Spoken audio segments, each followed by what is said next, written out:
During the Great Depression, survival wasn't a hobby. It was a daily challenge.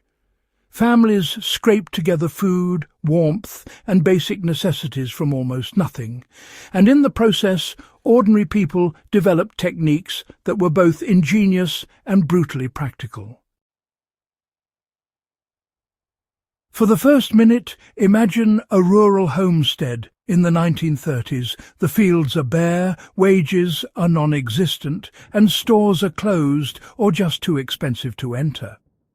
Every object left behind in the barn, along a roadside, or in discarded household trash could be transformed into a tool, a piece of equipment, or even a small piece of machinery. What seems like scrap today was gold then. The Depression era taught people a skill that modern survivalists and bushcrafters can still apply: the ability to build functional tools from materials that others considered worthless. This wasn't about recycling for convenience. It was about survival, creativity, and understanding the material properties of everyday items. Understanding these salvage tricks allows us to reconnect with a form of ingenuity that can be directly applied to modern bushcraft, off-grid living, or emergency preparedness. The key to salvaging tools was knowing the value hidden in ordinary objects. During the Depression, a rusted axle could become a plough component, broken metal tins transformed into funnels, and scraps of wood turned into handles or levers.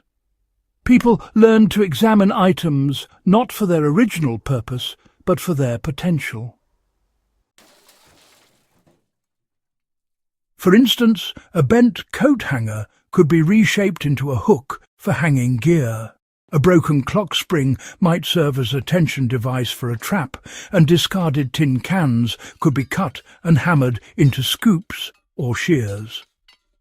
The lesson is timeless. Survival depends on seeing function rather than form.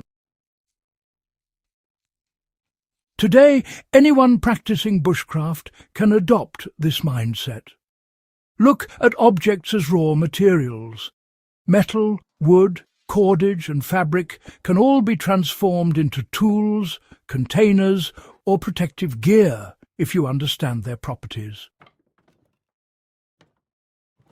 The technique often involved combining materials to create something stronger than the original parts. You know, Depression-era salvagers rarely had single items that served all their needs.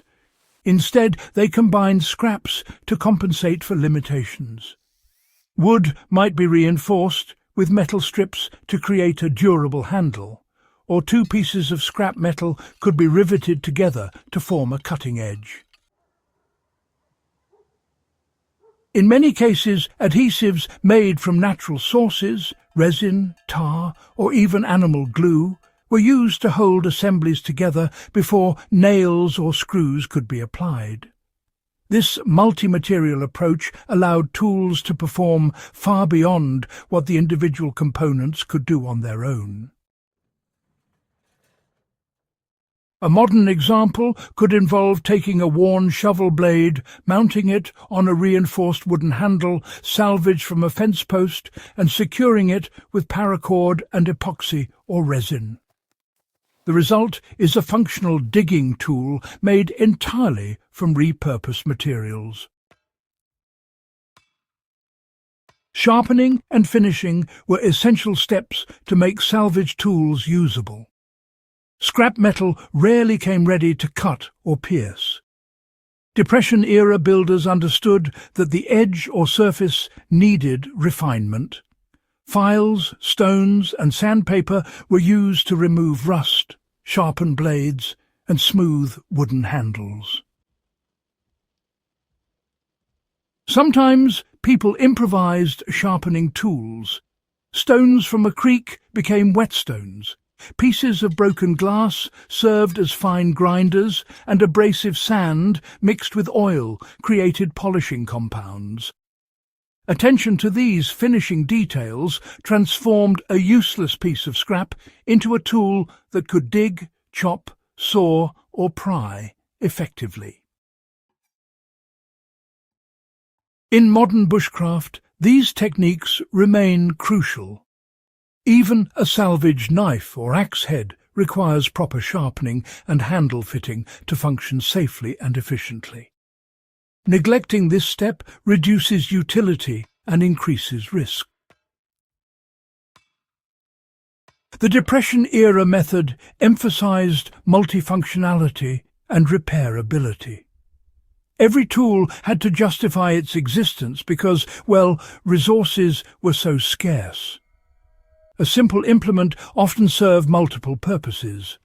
A broom handle could become a lever, a walking stick, or even a primitive fishing rod. Hinges and metal scraps could be fashioned into traps, snares, or clamps. Moreover, salvage tools were designed to be repaired quickly. If a handle broke or a blade dulled, the material was easy to replace or reassemble. This approach created a mindset that every item should be adaptable, durable, and serviceable. For modern survivalists, the takeaway is profound. When constructing tools, always plan for maintenance and multi-use. Flexibility and repairability extend the life of your gear and reduce dependency on external supplies. Salvaging also required understanding the properties of natural and manufactured materials. People knew that some metals were softer and easier to cut, while others resisted wear. They knew which woods were dense and resilient, which fabrics were pliable and strong, and which scraps could be reshaped or reinforced. This deep, practical understanding of materials allowed people to innovate without trial and error. Every project built knowledge as well as utility, which is why Depression-era ingenuity was so efficient. Modern bushcraft and do-it-yourself survival gear can benefit from the same principle. Learn which metals are workable, which woods hold up under stress, and how fabrics or cords behave under tension. That knowledge allows you to improvise with confidence, even when tools or supplies are minimal.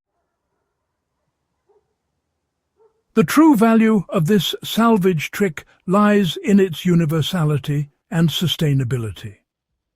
Depression-era builders teach us that scarcity drives innovation. By seeing potential in discarded items, combining materials creatively, and refining function through sharpening and finishing, anyone can create reliable tools from almost nothing. This mindset not only preserves resources, but cultivates the ingenuity and problem-solving skills that are at the core of bushcraft, survivalism, and historical craftsmanship. If you want to explore more forgotten survival methods and historical resourcefulness, make sure to subscribe to Backyard Wisdom. Share this with fellow history enthusiasts and survivalists, and carry these lessons into your own practice. Because understanding how the past survived teaches us how to thrive today.